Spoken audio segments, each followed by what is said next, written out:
நீ நிறைவு பெற பற்றை விடு, என்னை பின்பற்று. அன்பான சகோதர சகோதரர்களே, இப்பொழுது நான் பிற மத இலக்கியங்களிலிருந்தும் வேத நூட்களிலிருந்தும் அருமையான வார்த்தைகளை தமிழில் இன்று அதிகமாக சொல்ல இருக்கிறேன். சற்று ஆழமாக சிந்திக்கவும் கேட்கவும் முயற்சி செய்யுங்கள். எனக்கு என செயல் வேறு இல்லை, யாவும் இங்கு ஒரு நின் தனக்கு என தகும் உடல் பொருள் ஆவியும் தந்தேன்.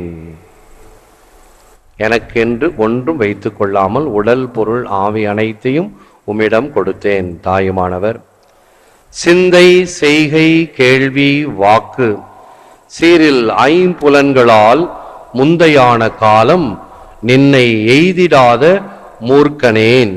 திருவாசகம். என்னுடைய சிந்தையிலே, செய்கையிலே, கேள்வியிலே, வாக்கிலே, ஐம்புலன்களிலே உன்னை தேடாமல் மூர்க்கனாக இருந்தேன். கொலை களவு காமம் கோபம் விட்டால் அன்றோ மலையிலக்காய் நின் அருள்தான் வாய்க்கும் பராபரமே. பஞ்சமா பாதகங்கள் என்று சொல்லக்கூடிய ஏதோ ஆண்டவர் இயேசு நற்செய்தியில் சொன்ன கட்டளைகளை கடைபிடிக்க வேண்டும் என்பதனுடைய அடுத்த பக்கம். மாட்டினேன் மனத்தை மறுமையை உணர மாட்டேன், மருள் அவா மனத்தனாகி மயங்கினேன் மதியிலேன் என்று அப்பர். மருள் அவா மனத்தனாகி, மருள் என்றால் பயம், அவா என்றால் ஆசை. இது இரண்டும் என்னை அப்பிக்கொண்டு இருப்பதினால் மயங்குகிறேன், பயந்து போகிறேன்.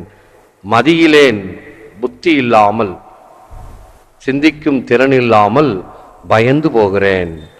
ஆகவே என்னுடைய மனத்தை இவைகளின் மேல் மாட்டி வைத்து மறுமையை உணராமல் இருக்கிறேன்.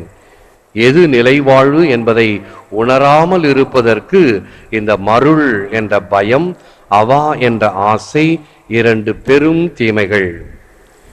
இவைகளெல்லாம் பார்க்கும் பொழுது சொல்லுதல் யார்க்கும் எளிய, அறியவாம் சொல்லிய வண்ணம் செயல். இயேசு சொன்னார், உடைமைகளை எல்லாம் விட்டு விட்டு வா, என்னை பின்பற்று. சொன்னதை அவர் செய்தாரா? நிச்சயமாக. நரிகளுக்கு வலைகள் உண்டு, பறவைகளுக்கு கூடுகள் உண்டு, மணுமகன் தலை சாய்க்க இடமில்லை என்று சொன்னது போதனை. பிறந்தது மாட்டுத் தொழுவத்திலும் இறந்து புதைக்கப்பட்டது மாற்றான் வீட்டு கல்லறை தோட்டத்திலும் என்பதுதானே நிஜம். சொன்னது வாழ்வாக வாழ்ந்து காட்டினார் இயேசு. தனக்கென முயலா பிறர்க்கென முயலுபவர் உண்மையானே. தனக்கு என்று எதையும் வைத்துக் கொள்ளாமல் பிறருக்காக வாழ்பவர்களே உண்மையான மனிதர்கள் என்று Purananuru. You cannot just go on being a good egg. You must either hatch or go bad. C.S. Lewis. ஒரு முட்டையாக இருந்து கொண்டே இருந்தால் அதனால் பலனில்லை. ஒன்று பொரிக்கப்பட வேண்டும் அல்லது கூழ் முட்டையாக மாற வேண்டும். அதே போன்று நான் இருக்கிறேன், இயங்குகிறேன், வாழ்கிறேன் என்றால் நல்லதை செய்ய வேண்டும். இல்லை என்றால் அல்லாது செய்பவருடைய கூட்டத்தில் நானும் சேர்வேன். இதைத்தான் நம்முடைய மறையில கலாத்தியருக்கு எழுதிய திருமுகம் 2ஆம் அதிகாரம் 16-21, Law can't justify only Christ. சட்டங்களை கடைபிடித்தால் மட்டும் போதுமா? போதாது, கிறிஸ்துவை அணிந்து கொள்ள வேண்டும். அதைத்தான் கலாத்தியருக்கு எழுதிய திருமுகம் 2:20, Not I but Christ. நான் அல்ல, கிறிஸ்துவே என்னில் வாழ்கிறார்.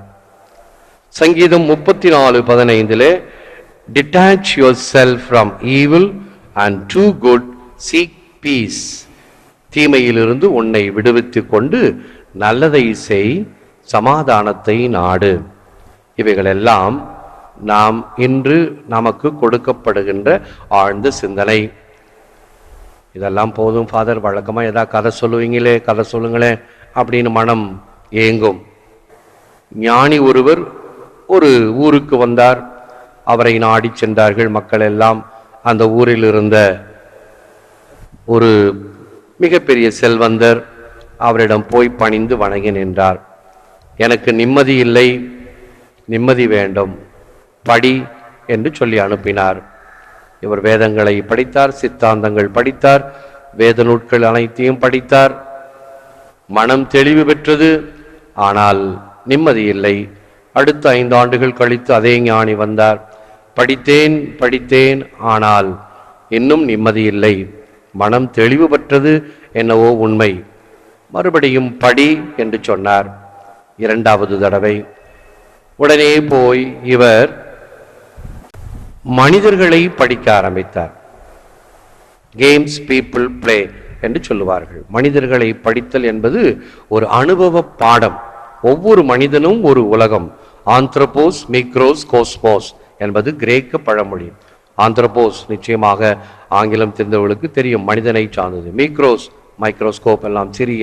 கோஸ்மோஸ் உலகம். 3 கிரேக்க வார்த்தைகள். ஒவ்வொரு மனிதனும் ஒரு உலகம். அது சிறுவனாக இருந்தாலும் சரி, பெரியவர்களாக இருந்தாலும் சரி, பணக்காரனாக இருந்தாலும் சரி, ஏழையாக இருந்தாலும் சரி. மனிதர்களை படி. மனிதர்களை படித்தேன். இப்பொழுது நிறைய நண்பர்கள், உண்மைதான். இருப்பினும் இன்னும் என்ன செய்ய வேண்டும் என்று அடுத்த 5 ஆண்டுகளிலே 3வது முறையும் படி என்ற வாக்கு கொடுக்கப்பட்டது. இப்பொழுது அவர் பிறருக்கு படி அளக்க தொடங்கினார். தன்னிடம் இருந்ததை எல்லாம் ஏழைகளுக்கு வாரி கொடுத்தார். கொடுத்து கரம் சிவந்த கர்ணனை போல கொடுக்கதே தன்னுடைய தொழிலாக வைத்தார். ஆஸ்திவாசி எல்லாம் கொடுத்தார். அடுத்த 5 ஆண்டுகள் கழிந்தன. இவர் மறுபடியும் ஞானியை தேடி வந்தார்.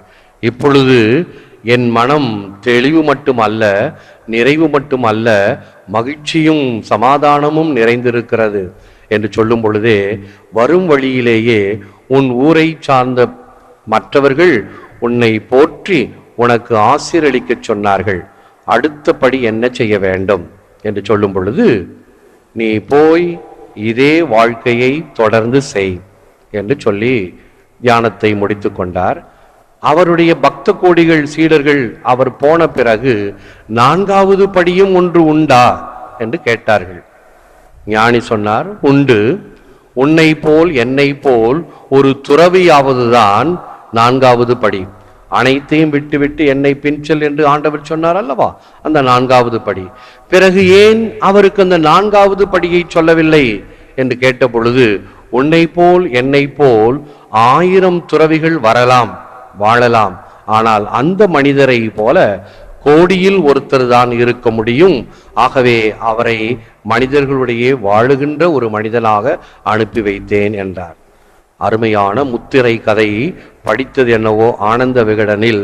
ஆனால் பாருங்கள் எவ்வளவு ஆழம் நிறைந்த உண்மையை தருகிறது இன்றைய நற்செய்திக்கு. ஆக இந்த உலகத்தில் இருக்கக்கூடியவைகளை எல்லாம் நான் தான் ஏற்று வாழ வேண்டும் என்ற சுயநலம் மிக்கவர்களாக இருந்தோம் என்றால் வாழ்வை நாம் பெற முடியாது. அதை பிறருக்கு கொடுத்தோம் என்றால் நாமும் வாழ்வு பெறுவோம், பிறருக்கும் வாழ்வை கொடுப்போம் என்பதுதான் இன்று நாம் பெறும் சிந்தனை. ஜெபம். Lord Jesus, you alone can satisfy the deepest longing in my heart. No other treasure can equal you. Keep me from all discontentment, possessiveness, greed and selfishness, that I may have joy in knowing that you alone are my joy, true treasure and portion. ஆண்டவரே, எம்முடைய உள்ளத்தில் இருக்கக்கூடிய ஆழ்ந்த ஆதங்கமாக உம்மை பற்றி கொள்ளக்கூடிய வரத்தை தாரும். உம்மை தவிர வேறு எதுவும் எனக்கு வேண்டாம். உம்மை அறிந்து கொள்வதிலும் நீரே எனது மகிழ்ச்சி, நீரே எனது சொத்து, நீரே எனது கிண்ணம் என்கின்ற வகையில் நான் வாழ வளர ஏற்று வரமருளும் இறைவா, காக்கும் கரங்களினால். ஆமென். அன்பர்களே, ஒவ்வொரு வீடியோவின் கீழும் மறையுரை விளக்கங்கள் உள்ளன. படித்து பயன்பெறுங்கள். நன்றி. வணக்கம்.